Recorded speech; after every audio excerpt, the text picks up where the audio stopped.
우리는 이제 본문의 말씀을 가지고 이제 마지막을 달려가고 있습니다. 이제 절제와 관련되어진 부분의 말씀을 몇 주간만 더 이제 나누고 나면 이 성령의 열매는 이제 우리가 정리를 하도록 하겠습니다. 지금 우리는 특별히 절제에 대해서 말씀을 나누고 있는데요. 여러분 추울 때는 어디가 이제 가고 싶습니까?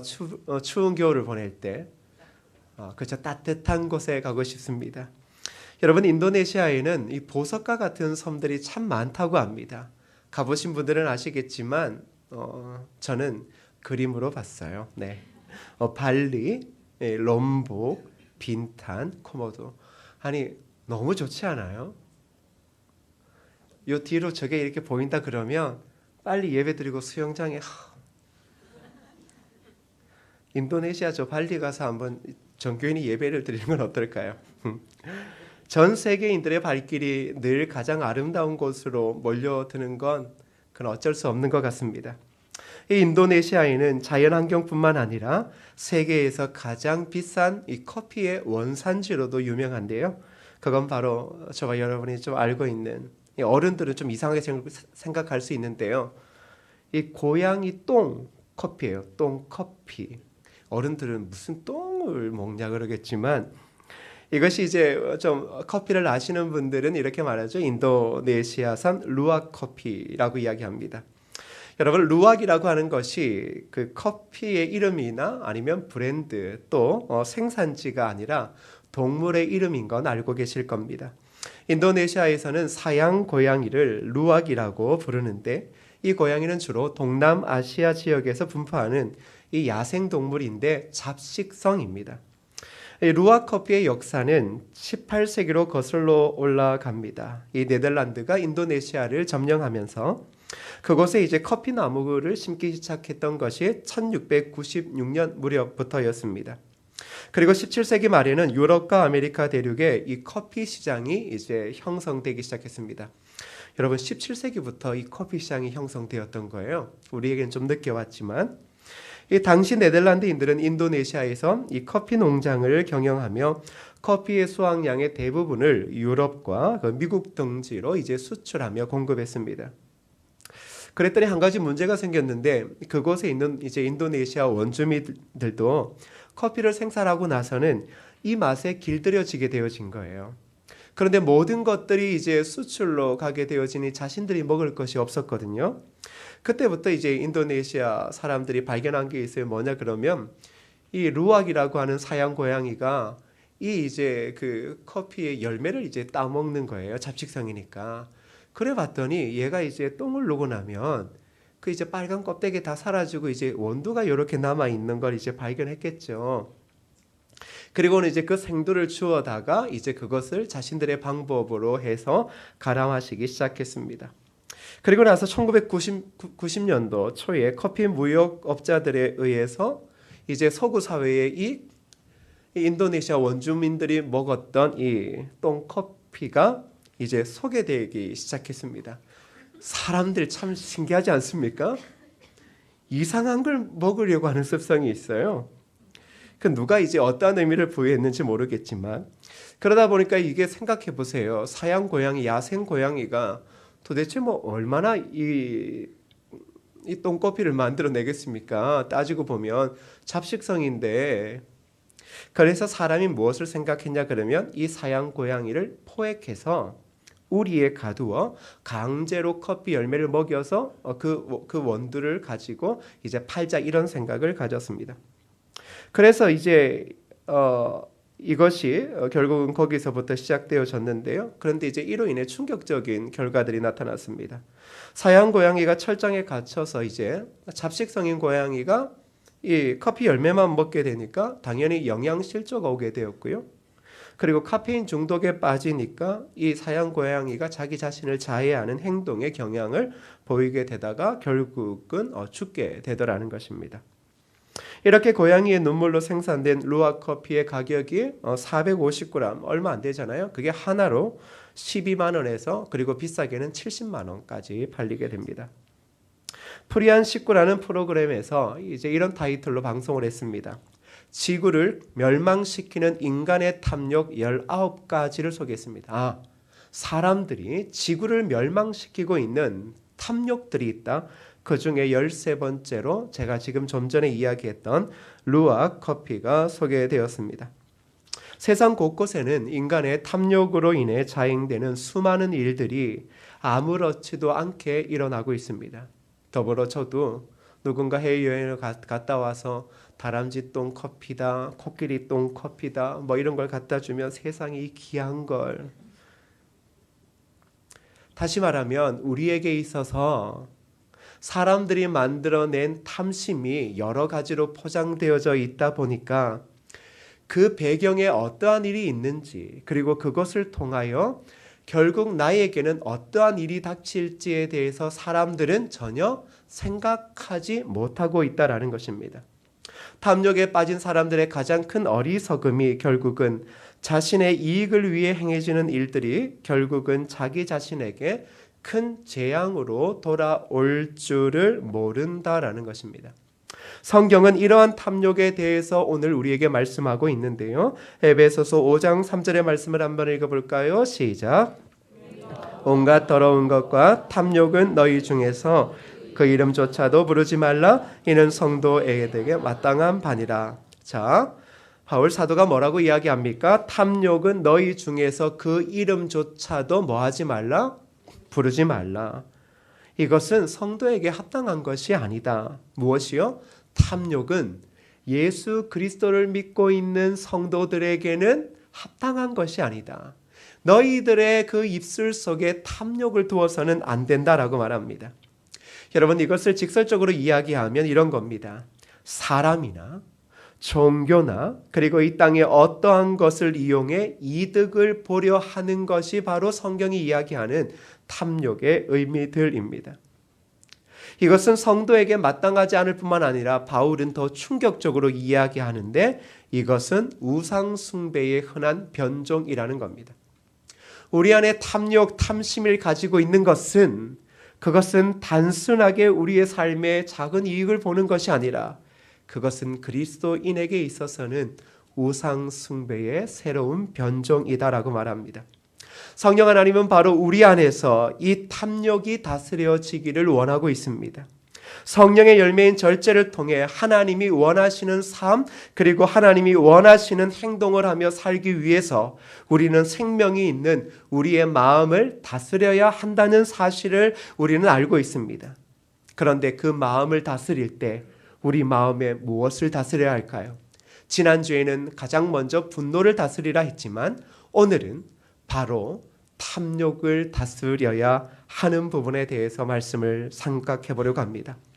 여러분, 사람들에게 있어서 욕망이라고 하는 것은 뭐 그렇게 나쁜 말로 이야기되지는 않습니다. 좋은 말로 이야기하면 삶의 의욕입니다. 살 의욕이 있어야 일을 하거든요. 잠에서 깨잖아요. 삶에 대한 욕망이 없으면 일어나기도 싫고 일하기도 싫고 그리고 늘 죽기를 바라요.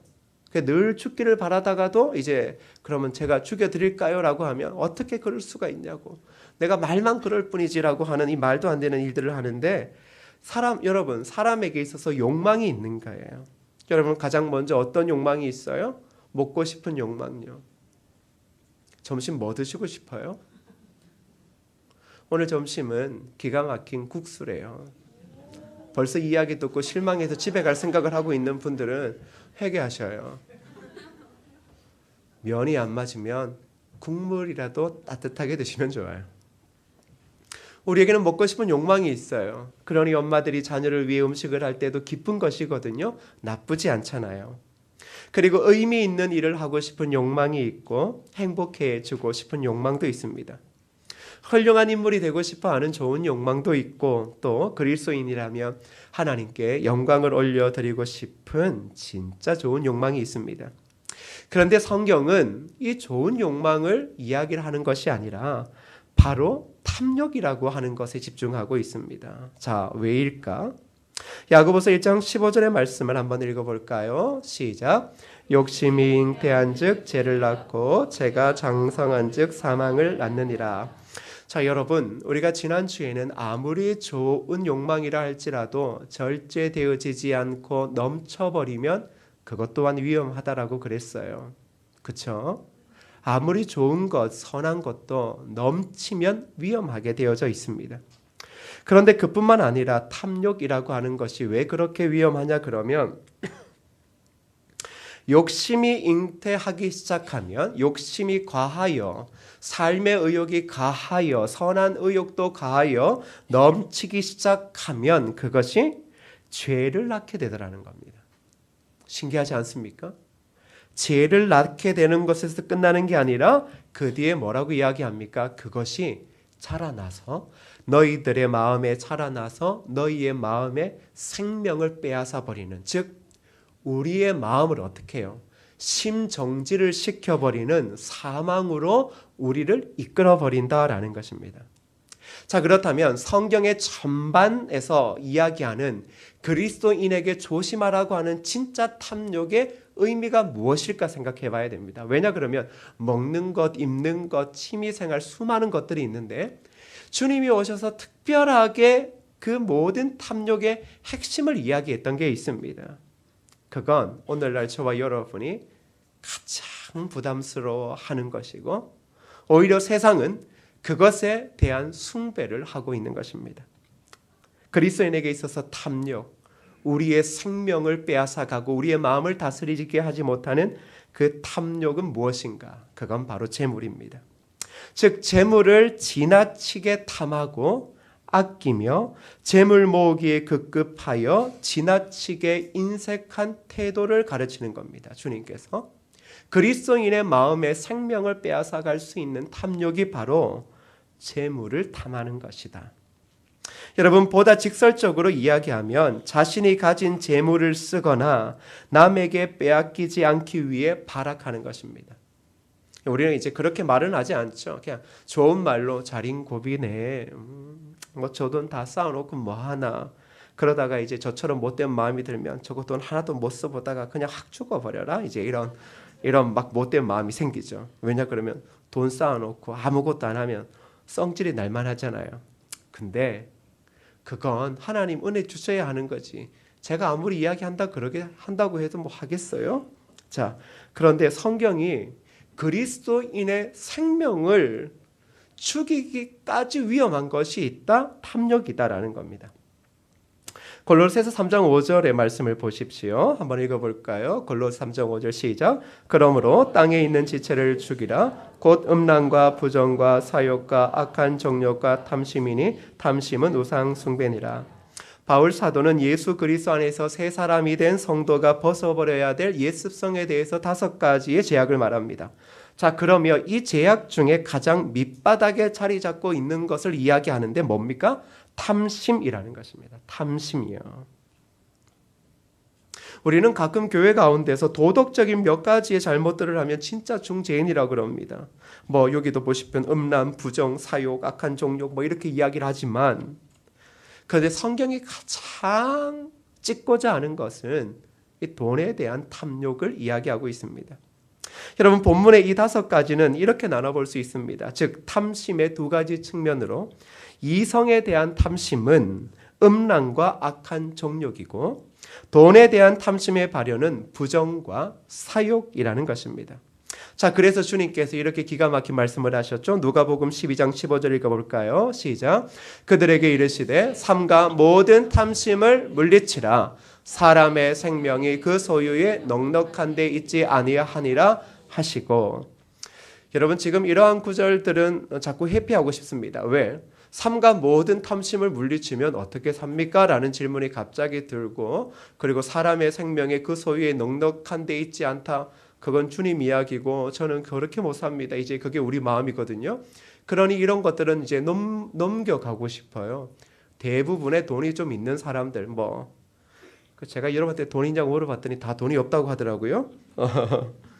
그럼 도대체 그럼 이 구절은 누구한테 적용되는지는 모르겠는데, 돈이 진짜 없는 사람의 기준이 뭔지는 모르겠지만 하여튼 주님이 하신 얘기가 뭐냐 그러면 우리의 그런 상황을 너무 잘 아세요. 돈 앞에 약해지는 거. 그래서 너희들의 생명이 소유에 넉넉함에 있지 않다라는 것을 꼭 기억해라.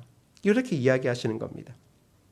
여러분, 밀턴의 신라권이라고 하는 책을 보시면 이 탐욕을 상징하는 악마의 이름이 이제 맘몬이라고 나옵니다. 그는 검은 몸에 새의 머리가 이제 2개가 달려 있고, 이제 새의 머리가 2개 달려 있고 손발톱이 긴 손발을 지니고 있다라고 묘사합니다. 자, 이 맘몬은 하늘에서 떨어진 천사 중에 가장 치사한 근성의 소유자로 천사였다고 하지만 항상 고개를 이제 숙이고 다녔대요. 왠 줄 알아요? 황금이 깔린 보도만을 쳐다보고 다녔기 때문입니다. 그는 숨겨진 황금을 찾아내는 이 대단한 능력을 가졌대요. 그래서 그가 하늘의 전쟁에서 패배해서 지옥으로 떨어졌을 때 이 맘몬이 낙담을 해야 되는 것 아니겠어요? 그런데 지옥에 떨어져서는 오히려 그 지옥의 곳곳에 묻혀 있는 황금을 통해 희열을 느꼈다라는 겁니다. 그래서 오늘 이 책에서 이야기하는 게 오늘날의 사람들이 이런 만문의 유혹을 받아 하늘을 보지 못하고 늘 고개를 떨어뜨린 채 땅을 보고 살게 되었다. 이제 이렇게 이야기를 하더라고요. 여러분, 세계에 널리 퍼져가는 이러한 만문의 유혹은 죄송하지만 천박한 상업주의를 성행하게 만들고 사회의 공동체를 파괴하고 인간의 존엄성을 파괴하고 있습니다. 여러분, 인간의 존엄성을 파괴하는 근본적인 문제 뭔 것 같아요? 모든 인간의 존엄성을 무엇으로 지금 이야기를 하고 있어요? 안 그래야 되지만 돈과 연관되어져 있죠. 여러분, 그래서 오늘날의 전쟁은 단순히 이 군의 전쟁이 아닙니다. 이념의 전쟁도 아니죠. 따지고 보면 돈의 전쟁입니다. 우리의 삶의 가장 치열한 싸움도 돈과의 싸움 아니겠습니까? 그런데 이 게임은 참 신기한 게 돈이 없는 사람은 수단과 방법을 가리지 않고 돈을 모으게 집착하게 만듭니다. 그러니까 돈이 없는 사람은 어떠한 수단과 방법을 가리지 않고 일단 돈을 모으면 과정이 어떻게 되든 다 해결된다라고 생각하고, 또 돈이 많은 사람들은 더 많은 돈을 벌기 위해 권력과 명예를 얻으려는 욕망에 사로잡혀 버리게 됩니다.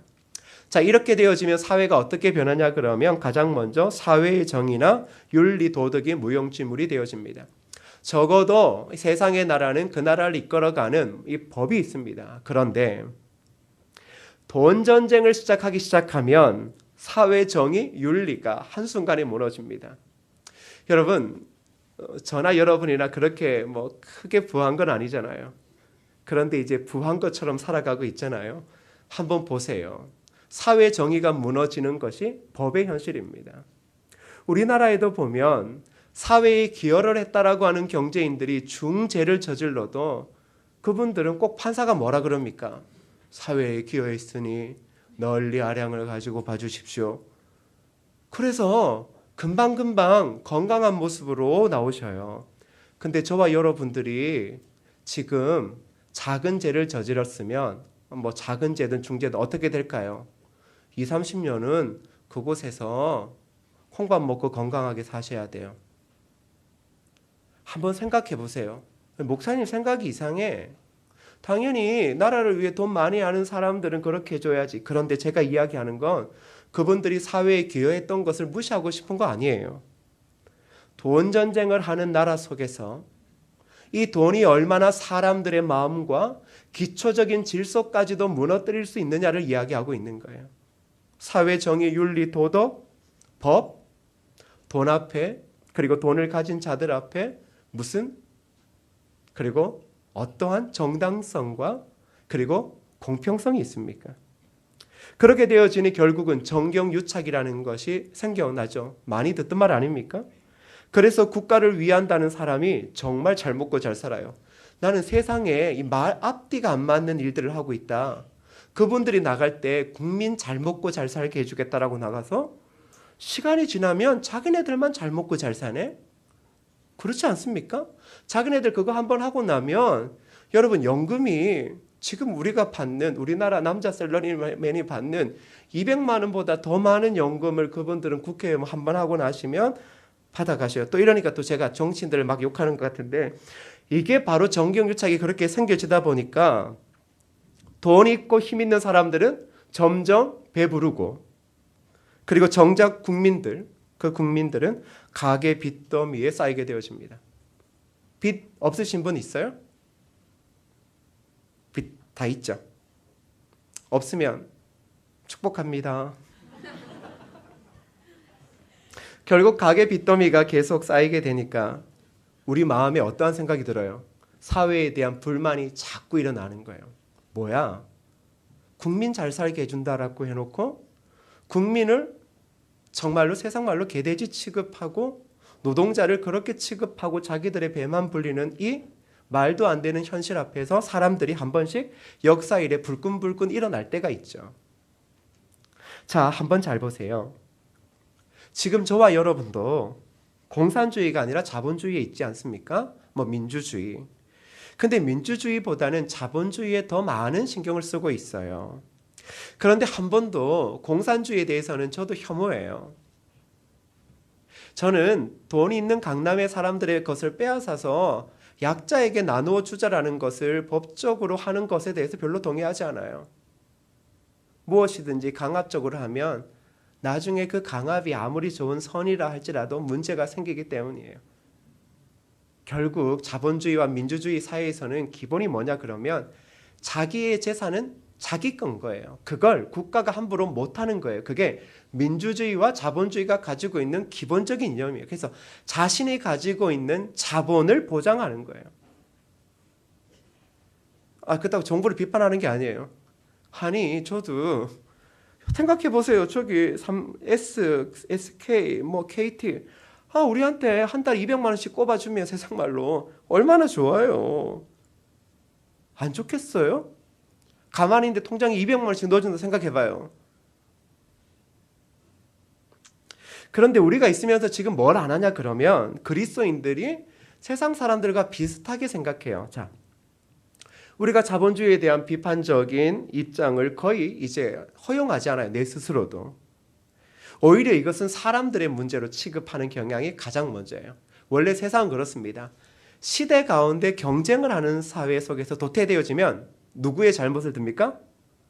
네 잘못이야. 민주주의는 아무 문제 없어.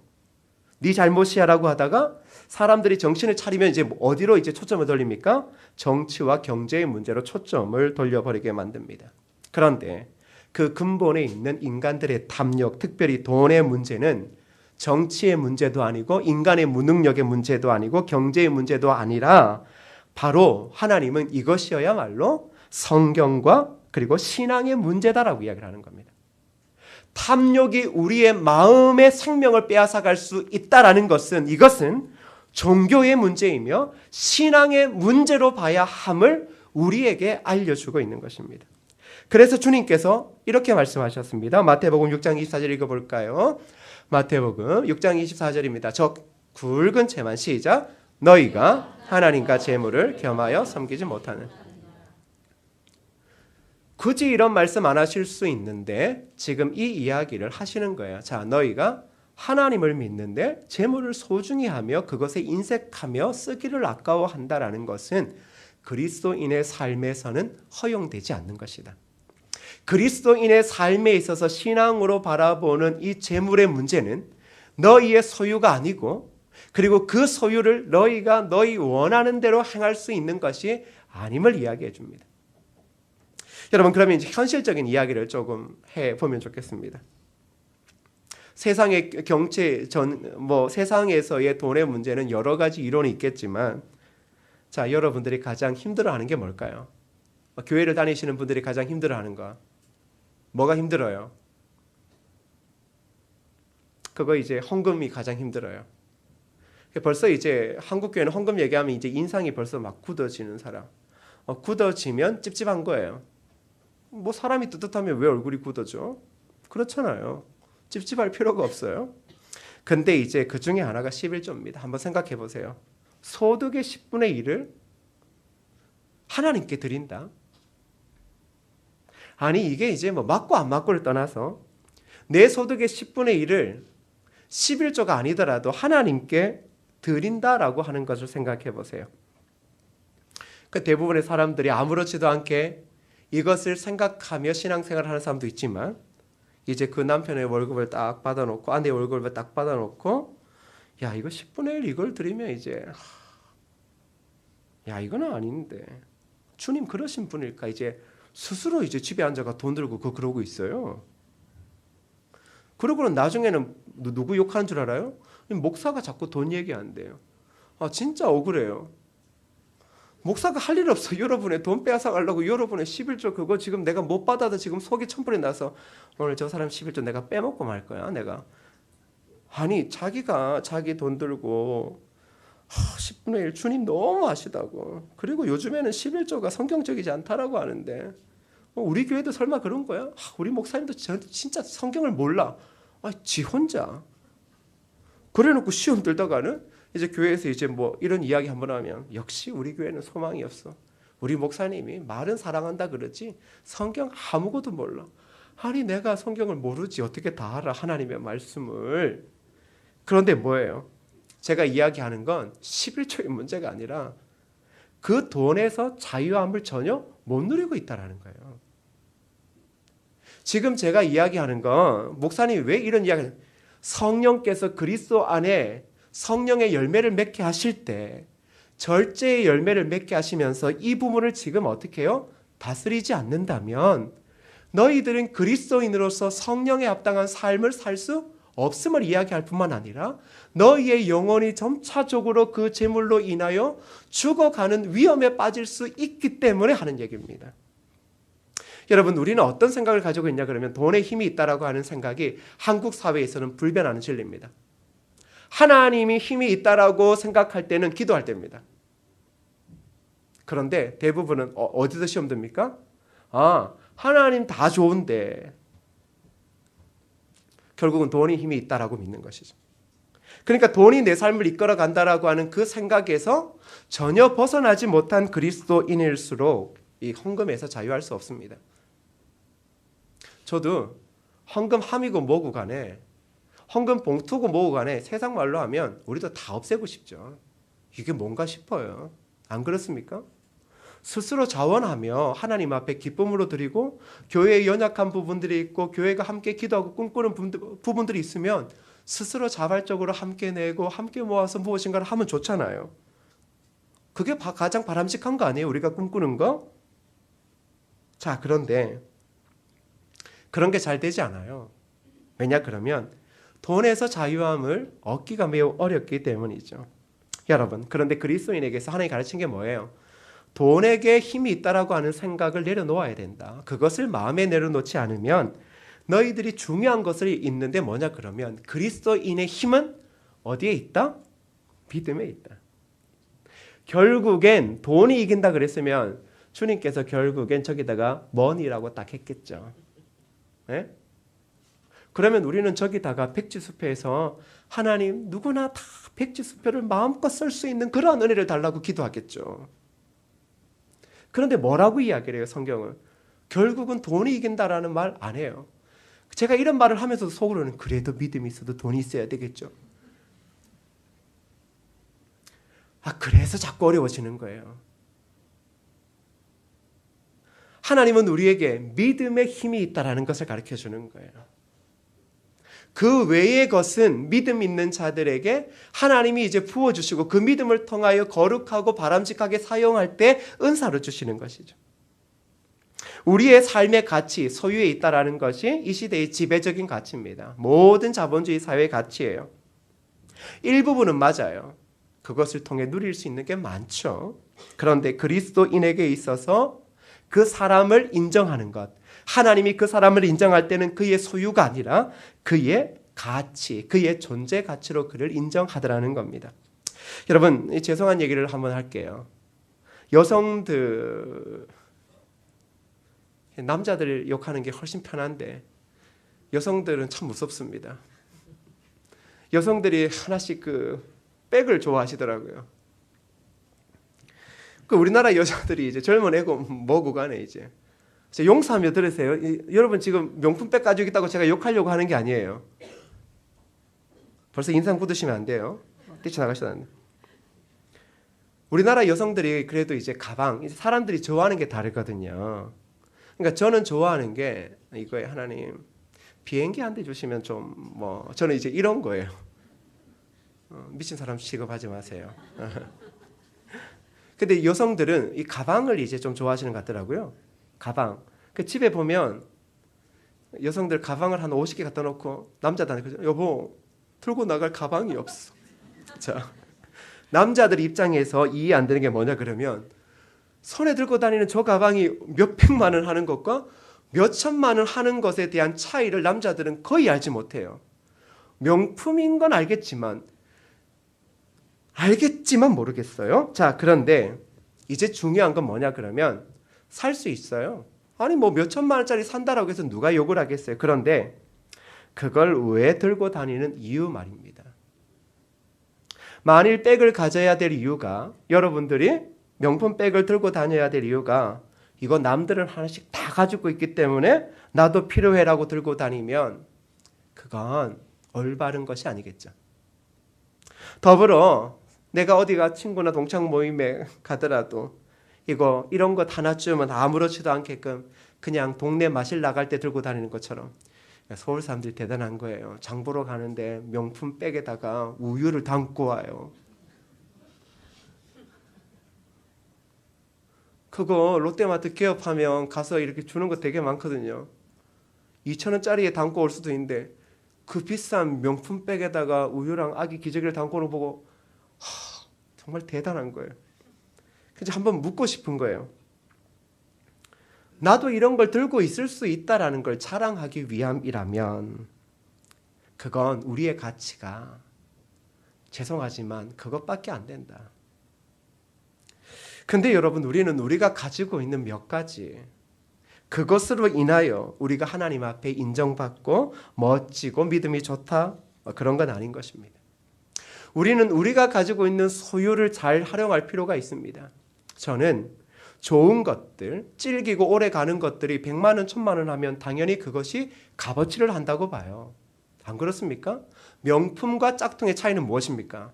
순간은 똑같지만 명품은 비가 오는 날 어떻게 들고 다녀야 됩니까? 옷에 싸서. 명품은 이렇게 들고 다닙니다. 근데 비 오는 날 짝퉁 들고 다니는 사람은 이거 휘두르고 다닙니다.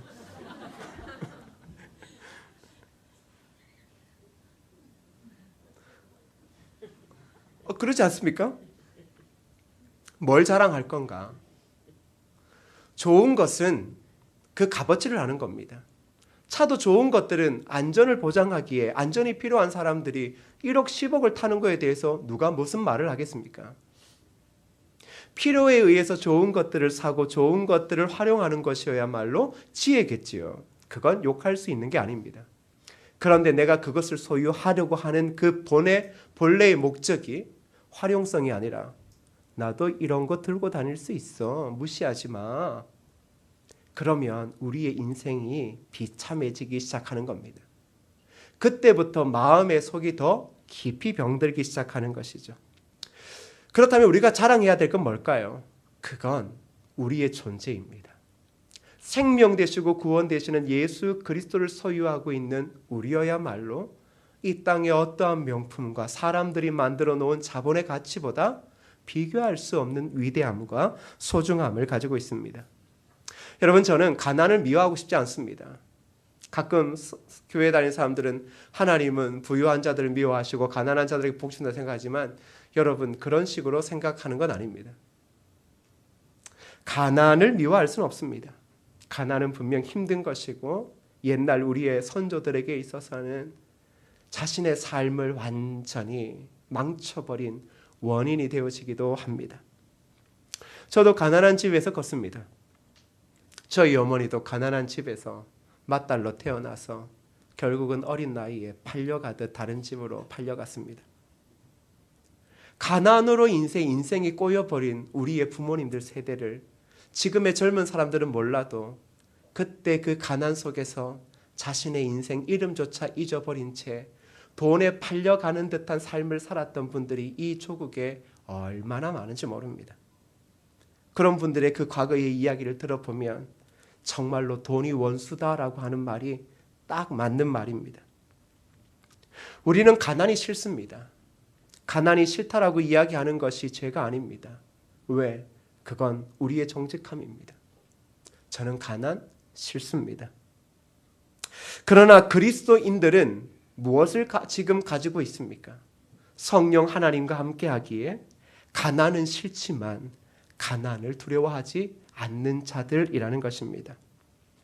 왜 그렇습니까? 그리스도인의 가치, 저와 여러분의 삶의 가치는 이 땅의 사람처럼 소유에 많고 적음에 있는 것이 아니라 바로 나를 하나님의 자녀 삼아 주시고 저 천국을 기업으로 주시고 그리고 이 땅에서 사명자로서 우리 주님께서 행하신 일을 하게 하시는 그 삶으로 나를 이끄시는 그 은혜 때문에 바로 우리의 삶에는 참다운 가치가 있는 것입니다. 그러기에 사랑하는 성도 여러분, 하나님이 기뻐하시는 삶, 원하는 삶을 살기 위해서는 성령 하나님께서 우리 안에 절제의 열매를 정확히 맺으십니다. 그 절제, 오늘 우리가 살펴보한 탐심을 다스리는 것을 의미합니다. 돈에 대한 탐심을 잘 다스리지 못하면, 그래서 결국 인색함으로 살아가면 여러분은 이 땅에서 그 돈으로 여러분은 안전하게 먹고 살 수 있을 것입니다. 그런데 성경은 말합니다. 그것은 우상 숭배다. 그래서 여러분, 저와 여러분이 조금 이 탐욕을 다스리기 위해 생각해야 할 것은, 그렇다면 목사님 뭘 합니까? 아무것도 못하는 것 아닙니까? 아니에요. 우리의 주어진 이 삶의 자본주의 시대에서 경제활동을 할 때 이제 그리스도인으로서의 탐욕을 다스리는 것은 이 돈을 정직하게 버는 겁니다. 여러분, 정직하게 번다라는 것은 뭘까라고 생각할 때 기억해야 될 것은 남을 억울하게 하지 않는 것입니다. 그게 그리스도인에게 정직입니다. 남을 억울하게 하고 남의 피를 빨아먹어서 이제 돈을 번다. 이건 정직함이 아니죠. 그 다음에 돈을 정직하게 번 다음에 해야 될 게 있습니다. 따라할까요? 하나님의 뜻대로 써야 한다. 자, 이게 그리스도인에게 있어서 다스리는 거예요. 자, 돈을 정직하게 벌고 난 다음에는 하나님의 뜻대로 쓰게 되어질 때 그것이 선이 되고 복이 되지만, 반대로 정직히 벌지도 않고 하나님의 뜻대로 쓰지 못하면 결국 그 돈이 화가 되어 내 삶에 찾아오더라는 것입니다. 자, 김동호 목사님의 글을 보면 이런 말이 있습니다. 돈에는 나름대로 하나님이 정해주신 몫이 있다고 했습니다. 그것은 크게 셋으로 나누어 볼 수 있는데, 첫째는 누구의 몫이라고요? 하나님 몫이고. 자, 한번 보세요.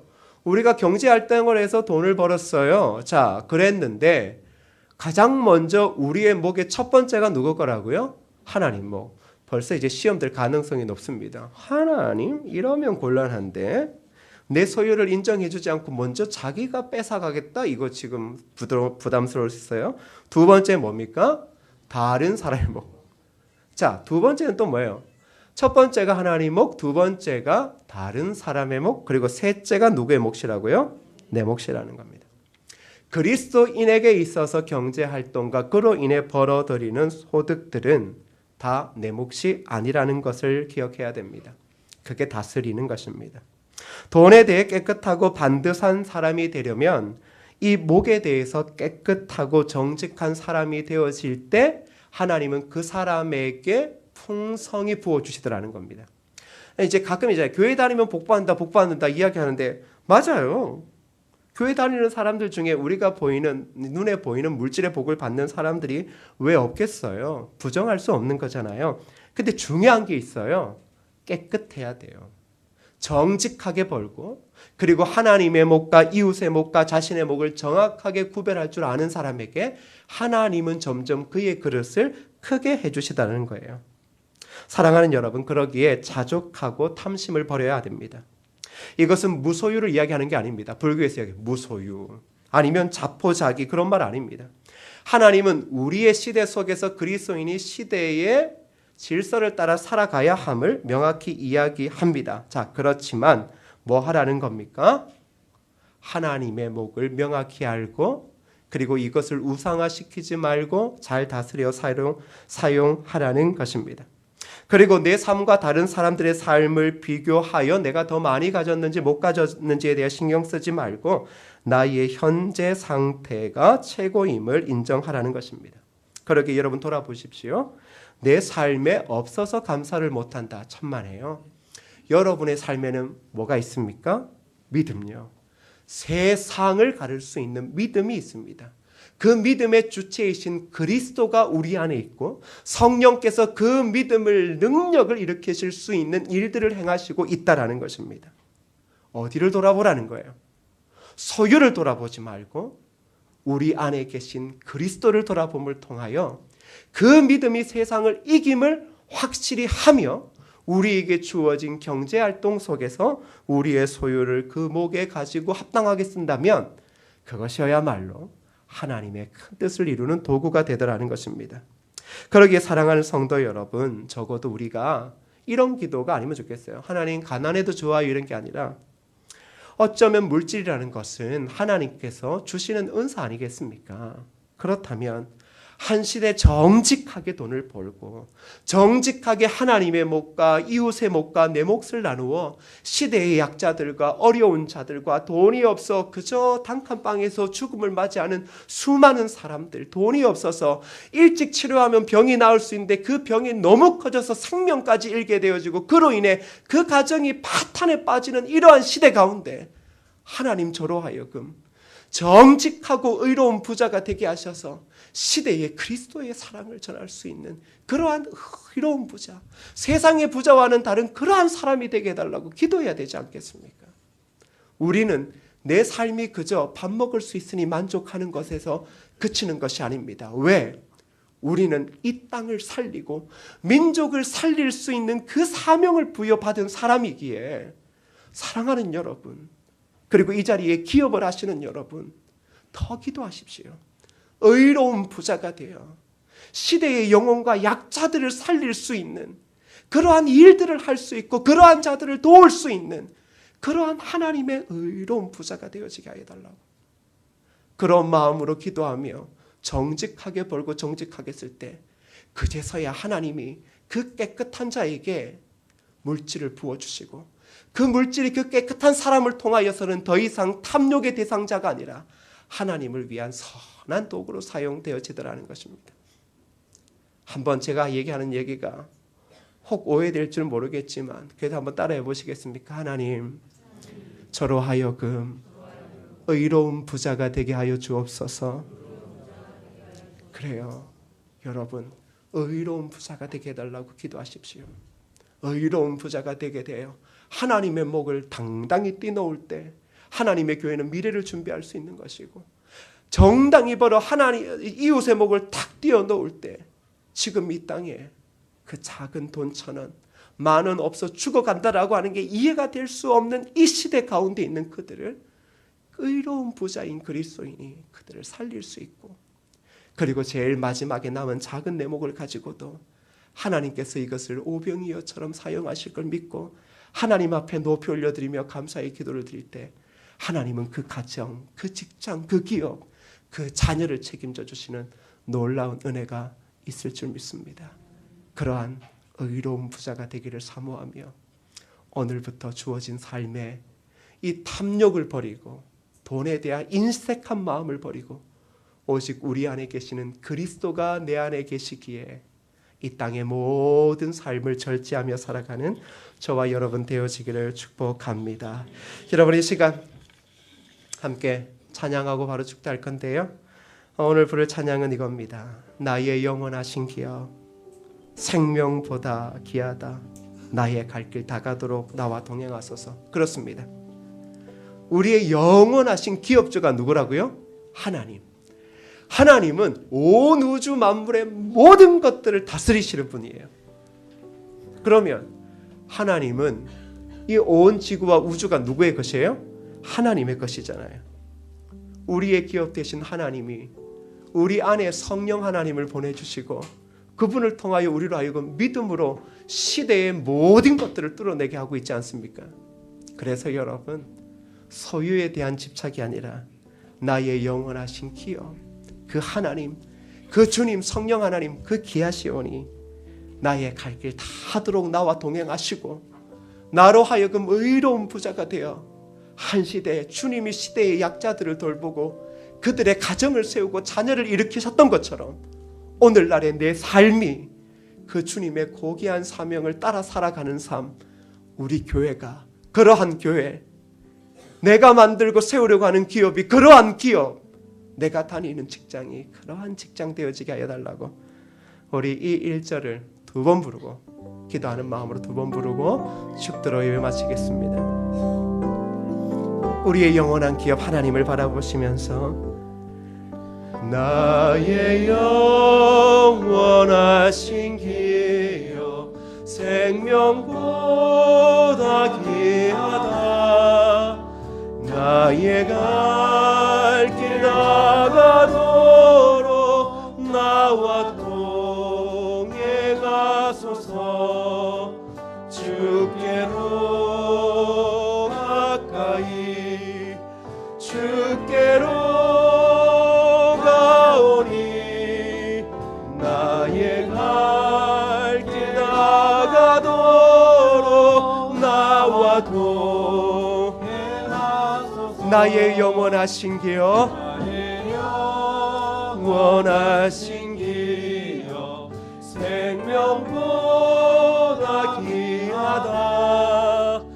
나의 갈 길 나가도록 나와도 다 같이 자리에 일어나셔서 주께로 가까이 주께로 가오니 나의 갈 길 나가도록 나와도 주께로 가까이 주께로 가까이 주께로 가오니 나의 갈 길 나가도록 나와도 행하